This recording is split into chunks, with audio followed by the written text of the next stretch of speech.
امام اعظم ابو حنیفہ رحمۃ اللہ تعالی علیہ ایک چرخہ کاٹنے والی بوڑھی اماں کے پاس کھڑے تھے. یہ جو ہمارے پرانے بزرگ بوڑھے تھے ان کا یقین بڑا پختہ تھا. اب چونکہ فلسفے کا دور آیا ہے، منطق کا دور آیا ہے، اب کہانیاں بہت زیادہ ہیں لیکن یقین کمزور ہے یقین. تو امام اعظم ابو حنیفہ رحمۃ اللہ علیہ ایک بوڑھی اماں کے پاس کھڑے تھے جو چرخہ کاٹ رہی تھی. تو امام صاحب رحمۃ اللہ علیہ اس سے فرمانے لگے کہ بوڑھی تو نے چرخہ ہی کاٹا ہے یا رب کو بھی پہچانا ہے؟ تو اماں کہنے لگی امام صاحب رب تو ہے. آپ نے فرمایا اس کی دلیل؟ کہنے لگی میرا چرخہ. اللہ کے ہونے کی دلیل میرا چرخہ. آپ نے فرمایا تیرا چرخہ رب کے ہونے کی دلیل کیسے ہے؟ تو کہنے لگی حضور دیکھے نا، میں چلاتی ہوں تو چلتا ہے، میں روک دیتی ہوں تو رک جاتا ہے. تو ایک چرخہ یہ ہے اور ایک کائنات کا چرخہ ہے. ایک کائنات کا چرخہ ہے کہ سورج مشرق سے نکلتا ہے اور مغرب میں غروب ہوتا ہے، تو یہ بھی تو ایک چرخہ ہے نا. تو اگر یہ چھوٹا سا چرخہ بغیر میرے چلائے نہیں چل رہا تو اتنا بڑا چرخہ کائنات میں بغیر کسی کے چلائے کیسے چل سکتا ہے؟ تو امام صاحب رحمۃ اللہ علیہ فرمانے لگے اچھا چل تیری بات سمجھ میں آ گئی. بوڑھی سے باتیں کر رہے ہیں پیار کی. فرمانے لگے اچھا یہ بتا کہ اللہ ایک ہے کہ دو؟ کہنے لگے جی ایک ہی ہے. فرمایا دلیل؟ کہنے لگی میرا چرخہ. دلیل میرا؟ فرمایا وہ کیسے؟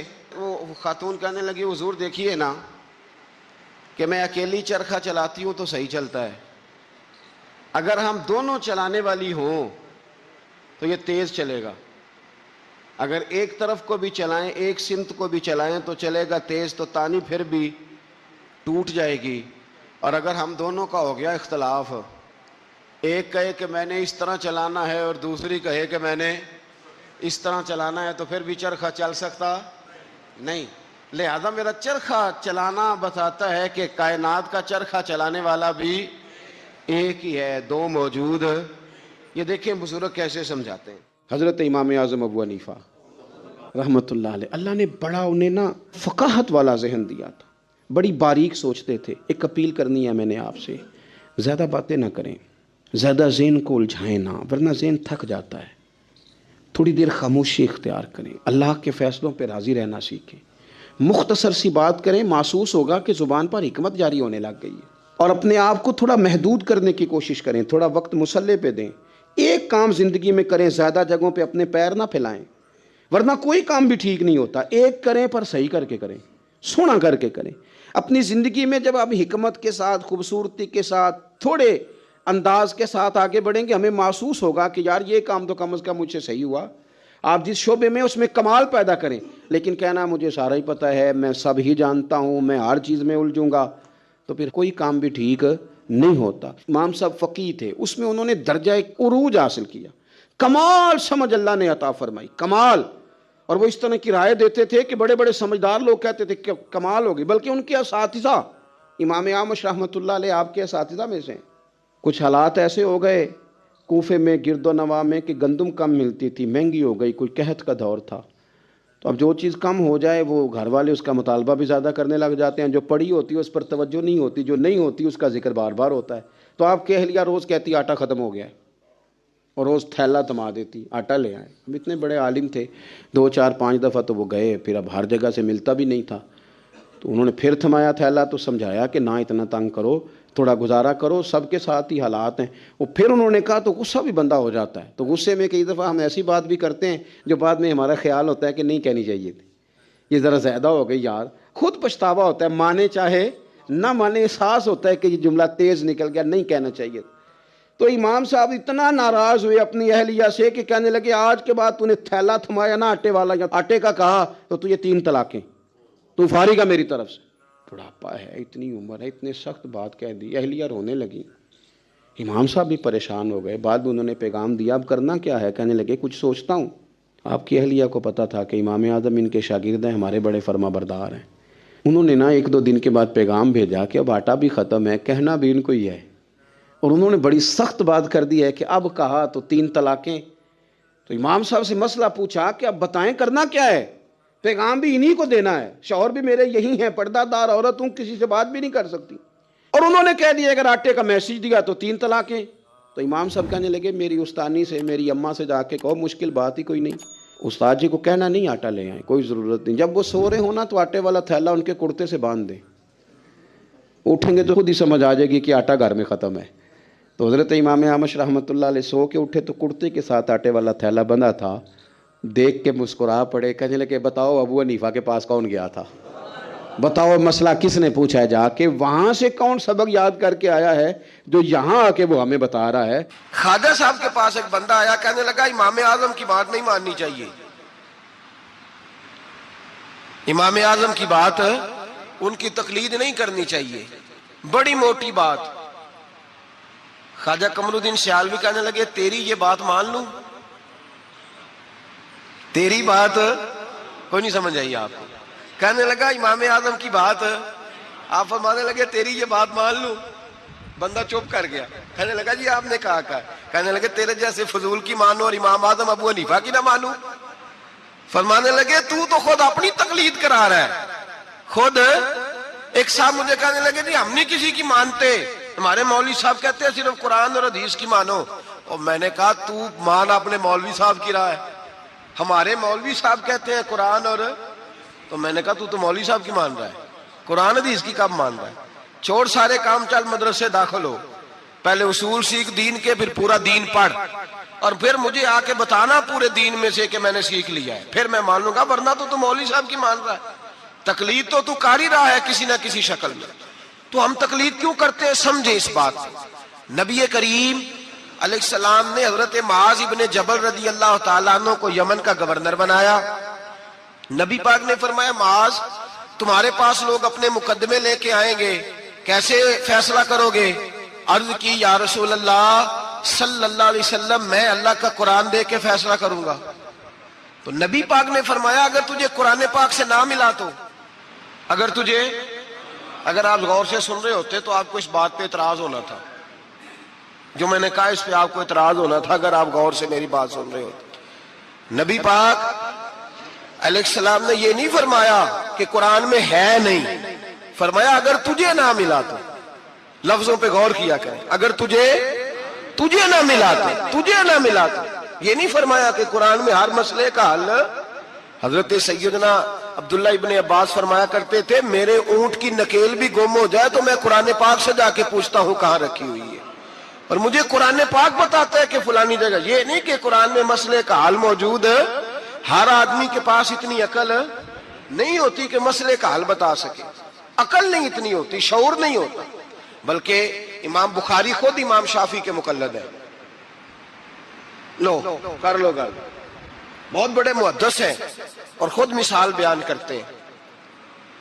ہمارے بزرگ کہتے ہیں کہ جو پنساری ہوتا ہے نا اس کے پاس جڑی بوٹیاں ساری ہوتی ہیں، پر اسے نسخے کا پتہ، کس جڑی بوٹی کو کس کے ساتھ ملائیں، کس کو کس کے ساتھ رکھیں تو کیا نسخہ بنتا ہے، یہ پنساری کو پتہ، یہ حکیم کو پتہ ہوتا ہے۔ محدثین کہتے ہیں ہم نے حدیثیں ساری جمع کر دی ہیں، پر کس حدیث سے کیا مسئلہ نکلتا ہے یہ ہمیں نہیں پتا، یہ امام اعظم بتائیں گے، یہ امام شافعی بتائیں گے، یہ امام مالک بتائیں گے، یہ امام احمد بن حنبل بتائیں گے، وہ اسپیشلسٹ ہیں، ہم جمع کرنے والے ہیں، وہ حدیثیں سامنے رکھ کے امت کی رہنمائی کرنے والے۔ نبی پاک صلی اللہ تعالی علیہ وآلہ وسلم نے فرمایا معاذ تو جا رہا ہے، اگر تجھے وہ مسئلہ قرآن سے نہ ملا تو کیا کرے گا؟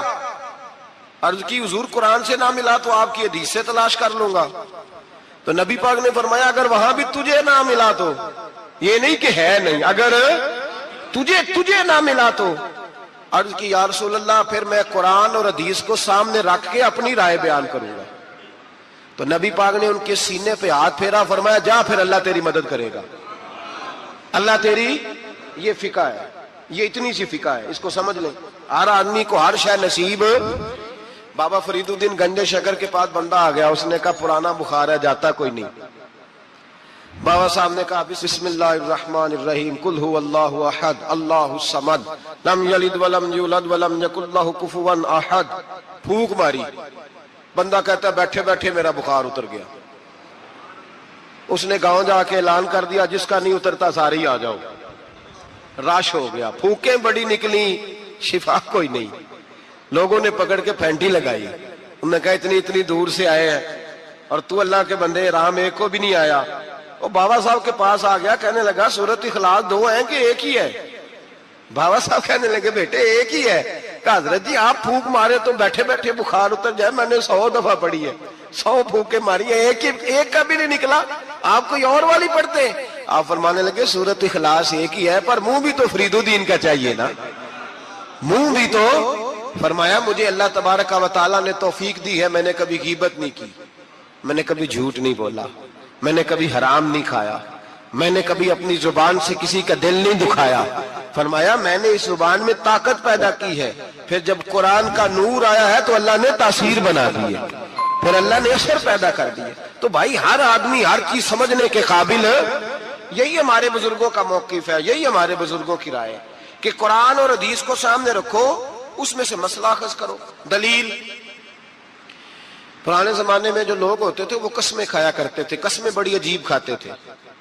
ایک بندے نے قسم کھا لی کہ میرا کام ہو گیا تو وہ والی عبادت کروں گا جو اس وقت دنیا میں کوئی نہ کر رہا ہو، اتنی سخت قسم کھا لی۔ اب وہ کام ہو گیا تو کیا کرے؟ اگر نماز پڑھے تو لوگ پڑھ رہے ہیں ساری دنیا میں نمازیں، اذان پڑھے تو پتہ نہیں کہاں کہاں اذان ہو رہی، پھنس گیا، معاملہ الجھ گیا تو غوث اعظم جیلانی کے پاس گیا، کہا حضور اب کیا کروں؟ آپ فرمانے لگے کچھ بھی نہیں، حرم شریف چلا جا، کعبہ تو ایک ہی ہے نا پوری دنیا میں، 1 منٹ کے لیے سب لوگوں کی منت کر کے طواف رک جائے، ایک چکر طواف کا تو اکیلے کر لے، تیری منت پوری ہو جائے گی۔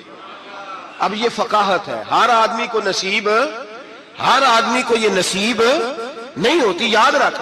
آگے چلیے، امام اعظم ابو حنیفہ کا زمانہ، ایک بادشاہ نے قسم کھا لی، اپنی بیوی سے کہنے لگا اگر تو چاند سے زیادہ خوبصورت نہ ہو تو تجھے 3 طلاقیں۔ اب مسئلہ بن گیا، کدھر سے نکالیں؟ اب قرآن پاک میں یہ لفظ کہیں نہیں لکھا کہ عورت چاند سے زیادہ خوبصورت ہوتی ہے، کسی حدیث میں نہیں لکھا واضح طور پر کہ بی بی چاند سے زیادہ خوبصورت ہوتی ہے۔ علماء کوفہ بیٹھ گئے، علماء بغداد بیٹھ گئے، علماء مصر بیٹھ گئے، بادشاہ تھا، اور پھر جو اس کی بیوی تھی وہ بھی ایک بادشاہ کی بیٹی تھی، اگر یہ طلاق ہو گئی تو 2 ملکوں کی جنگ چھڑ جائے گی، حالات خراب ہو جائیں۔ علماء پریشان ہیں کہ جائیں تو کدھر جائیں؟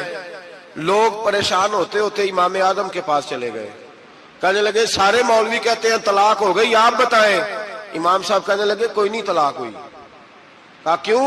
فرمانے لگے اللہ کا قرآن کہتا ہے لَقَدْ خَلَقْنَا الْإِنسَانَ فِي أَحْسَنِ تَقْوِيمٍ، اللہ فرماتا ہے میں نے سب سے حسین انسان کو پیدا فرمایا ہے، تو جب سب سے حسین انسان ہے تو چاند سے بھی زیادہ انسان ہی حسین ہے، فرمایا لہذا اس کی بیوی کو طلاق۔